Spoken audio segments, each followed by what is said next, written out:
સહયોગી નીરજ અને આરતી આપણી સાથે જોડાઈ ગયા છે। નીરજ, ટોપ સ્ટોક્સમાં આજે શેર્સ પર વાત કરીએ પહેલાં જે એક મહત્વનું છે, આજે વડાપ્રધાન મોદી 3 સેમિકન્ડક્ટર પ્લાન્ટ્સનું ખાતમુહૂર્ત જે છે કરવાના છે, આમાંથી 2 પ્લાન્ટ ગુજરાતમાં પણ સ્થપાવવાના છે। એક મોટી અપડેટ પણ કહી શકાય। આના પર શું છે ડિટેલ્સ, અને ત્યારબાદ ટોપ સ્ટોક્સ પર નજર કરીએ। જી, સૌથી પહેલાં તો એ જ જણાવો કે જો 3 પ્લાન્ટનું જે ઉદ્ઘાટન થવાનું છે એમાંથી 2 કંપનીઓ આજે ખાસ એક ફોકસમાં રહેશે। એટલે કંપની નહીં પરંતુ ટાટા ગ્રુપ દ્વારા આ 2 પ્લાન્ટ શરૂ થવાના છે। એમાંથી એક પ્લાન્ટ ગુજરાતના ધોલેરાની અંદર કે જે સ્પેશિયલ ઇન્વેસ્ટમેન્ટ રીજન છે ત્યાં આગળ આવશે, અને બીજો ટાટાનો પ્લાન્ટ છે એ આસામની અંદર સ્થપાવવાનો છે।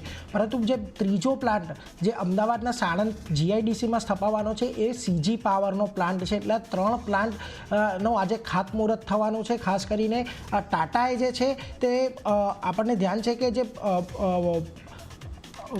તાઇવાનની એક કંપની છે power chip semiconductor manufacturing corporation, એની સાથે અહીંયાથી ટાઈઅપ કરીને આ પ્લાન્ટ ટાટા સ્થાપવા જઈ રહ્યું છે, અને તે પ્લાન્ટની અંદર સ્પેસિફિકલી સેમિકન્ડક્ટર બનાવવામાં આવશે, અને એ પ્લાન્ટ ધોલેરાની અંદર સ્થપાવવાનો છે। અને એની સાથે જ આસામમાં જે ટાટા ગ્રુપનો બીજો પ્લાન્ટ સ્થપાવવાનો છે ત્યાં આગળ સેમિકન્ડક્ટરનું ફેબ્રિકેશન કરવામાં આવશે।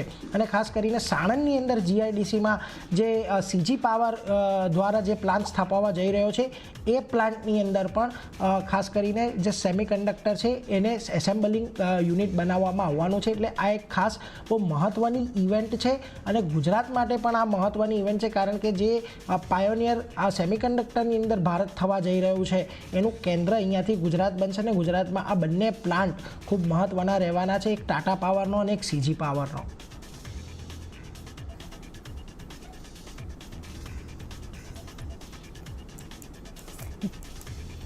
જી, તો આ બધા પર એક ખાસ ફોકસ રહેશે। નીરજ, સ્ટોક્સ આજે કયા રહેશે કે જેના પર નજર રાખીશું?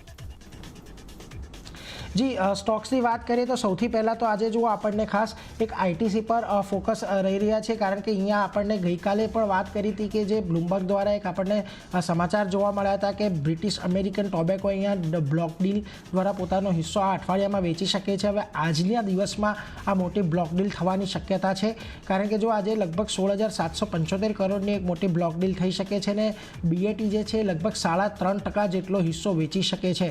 હવે 384 થી 400.25 એટલે કે લગભગ આ રેન્જની અંદર આ બ્લોક ડીલ થવાની શક્યતા છે, અને 5%ના ડિસ્કાઉન્ટ પર અહીંયાથી એક મોટો સોદો થઈ શકે છે। હવે બ્લોક ડીલ બાદ BAT માટે હજી 180 દિવસનો એટલે કે લગભગ 6 મહિના જેટલો અહીંયાથી લોકિન પીરિયડ રહેશે, કે 6 મહિના દરમિયાન તેઓ પોતાનો વધારે હિસ્સો અહીંયાથી નહીં વેચી શકે, અને ડીલ બાદ જે છે લગભગ જો આ ડીલ 3.5%ની થાય છે તો BAT એનો જે હિસ્સો છે ITCની અંદર એ ઘટીને 25.5% જેટલો થઈ જશે। એટલે આજના દિવસમાં ખાસ મહત્ત્વનું રહેવાનું છે ITC, કારણ કે જો ગઈકાલે છેલ્લા કેટલા દિવસથી 400, 410, 415ની એક રેન્જ છે કે જેની અંદર ITC એક સેટલ થતો રહ્યો છે, પરંતુ આજે આ બ્લોક ડીલ બાદ આપણને આ 400નું સ્તર આજના દિવસમાં તૂટતા દેખાઈ શકે છે, એટલે એના પર એક ખાસ ધ્યાન રાખજો। બ્રોકરેજ જો HSBC અહીંયાથી અપગ્રેડની સલાહ અપગ્રેડ કરીને બાયનું રેટિંગ આપ્યું છે, 480ના ટાર્ગેટ આપ્યા છે। એમનું કહેવું છે કે આ બ્લોક ડીલથી જે કરેક્શન આવવાનું છે તે અહીંયા એક ઓપોર્ચ્યુનિટી બની રહેશે ખરીદી કરવા માટેની। એની સાથે જ મોર્ગન સ્ટેનલી જે છે એ પણ અહીંયા ઓવરવેટનો કોલ આપી રહ્યા છે, 491ના ટાર્ગેટ આપી રહ્યા છે। એમનું કહેવું છે કે તેઓ ITC પર અહીંયાથી બુલિશ છે, અને ખાસ કરીને જે સિગરેટના ટેક્સનું એન્વાયરમેન્ટ જે મોડરેટ થઈ રહ્યું છે એનો કંપનીને અહીંયાથી આવનારા સમયની અંદર ફાયદો થશે। CLSA પણ અહીંયાથી અપગ્રેડ કરીને બાયનો કોલ આપી રહ્યા છે, 468ના અહીંયા ટાર્ગેટ આપી રહ્યા છે, એટલે એના પર એક ધ્યાન રાખીશું।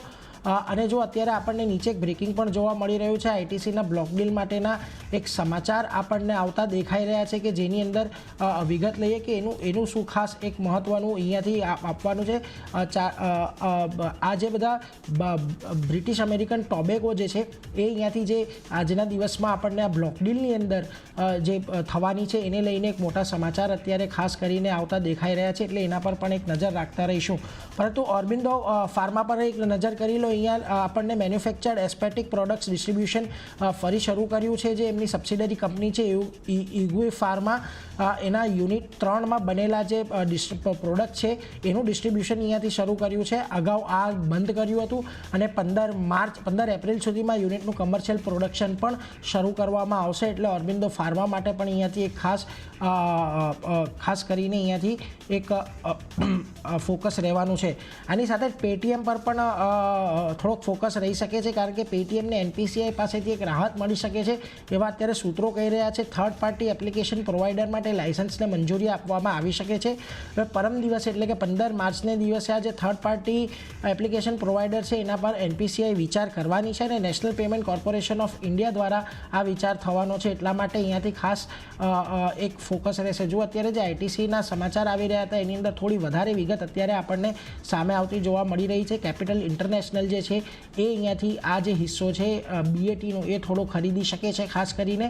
અને બ્લોક ડીલ જે છે એ જે બ્લોક ડીલનો વિન્ડો છે એની અંદર આ બ્લોક ડીલ થતી જોવા મળશે. અને ખરીદદારનું અત્યારે એક શક્ય ખરીદદારનું નામ અત્યારે સામે આવી રહ્યું છે. કેપિટલ ઇન્ટરનેશનલ અહીંયાથી આઈટીસીની અંદર બ્લોક ડીલનો હિસ્સો ખરીદી શકે છે, એટલે એના પર એક ખાસ ધ્યાન રાખતા રહીશું. પરંતુ સૌથી છેલ્લે મારા તરફથી આઈસીઆઈસીઆઈ પ્રુડેન્શિયલનો સ્ટોક ધ્યાનમાં રાખજો, કારણ કે અહીંયા આઈસીઆઈસીઆઈ પ્રુડેન્શિયલનું જે એએમસી બિઝનેસ છે હવે લગભગ ચોથું કે પાંચમું ફંડ હાઉસ બન્યું છે કે જેમણે મિડ કેપ અને સ્મોલ કેપ ફંડની અંદર લમસમ રોકાણને નહીં સ્વીકારે અને 14 માર્ચથી લગભગ એસઆઈપી દ્વારા મહિને 2 લાખ સુધીની રકમ સ્વીકારશે.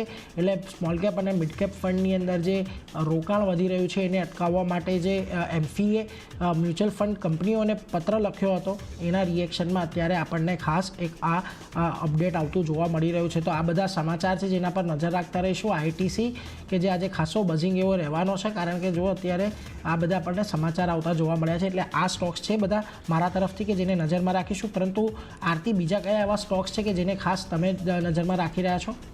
જી, ઘણા બધા સ્ટોક છે. શરૂઆત હું ગ્લેન્ડમાર્ક ફાર્મા સાથે જ કરીશ. તો અહીંયા જે રીતે અધિગ્રહણ પૂરું કરવામાં સમાચાર બનતા દેખાઈ રહ્યા છે તેને કારણે સ્ટોક પર રિએક્શન જોવા મળી શકે છે. નિરમાએ ગ્લેન્ડમાર્ક લાઈફ સાયન્સમાં 75% હિસ્સાનું અધિગ્રહણ કર્યું છે એવા સમાચાર છે. તો એને કારણે આજે ફોકસમાં રાખવાનું રહેશે. ગ્લેન્ડમાર્ક ફાર્મા સ્ટોક કઈ રીતે રિએક્ટ કરે છે નજરમાં રહેશે. ઇન્ડિગો રેમેડીઝની વાત કરી લઈએ તો અહીં જમીન ખરીદવાના સમાચાર બનતા દેખાઈ રહ્યા છે. મુંબઈમાં સલદાના રિયલ્ટી પાસેથી ખાસ કરીને 2880.75 સ્ક્વેર મીટરની જમીન જે છે તે અહીંયાથી ઇન્ડિગો રેમેડીઝ ખરીદતી જોવા મળશે. તો એનું પણ રિએક્શન સ્ટોક બતાવી શકે છે. ફોકસ અહીંયા પણ રાખવાનું રહેશે. મુથુટ કેપિટલની વાત કરી લઈએ તો ભાગીદારી કરવામાં આવી છે. ખાસ કરીને ઇલેક્ટ્રિક 2 વ્હીલરના ફાઇનાન્સ માટે EV ફિન સાથે ભાગીદારી કરી છે મુથુટ કેપિટલે. અને ભાગીદારીથી 150 કરોડ સુધીના ફંડની લોન અહીંયા જે છે તે હવેથી મુથુટ કેપિટલ આપી શકશે.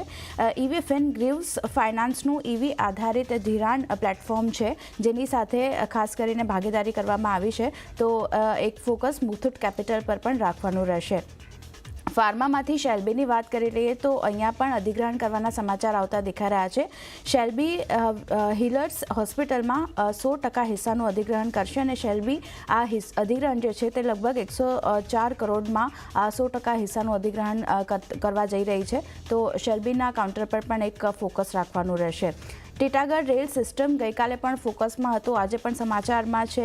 ભારતીય નેવી 25 ટન બીજું જે બેલાર્ડ પુલ ટગ બાહુબલી જે છે તે અહીંયાથી લોન્ચ કરવામાં આવ્યું છે અને જહાજનું મેન્યુફેક્ચરિંગ જે બેરકપુર છે તેમાં સ્થિત યુનિટમાં કરવામાં આવ્યું છે.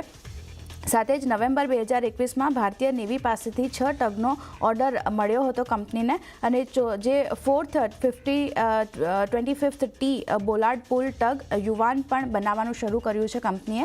તો ટીટાગઢ રેલ સિસ્ટમ આજે પણ ફોકસમાં રહેશે. ગઈકાલે પણ એક સમાચારના કારણે સ્ટોકમાં રિએક્શન આપણે જોયું હતું.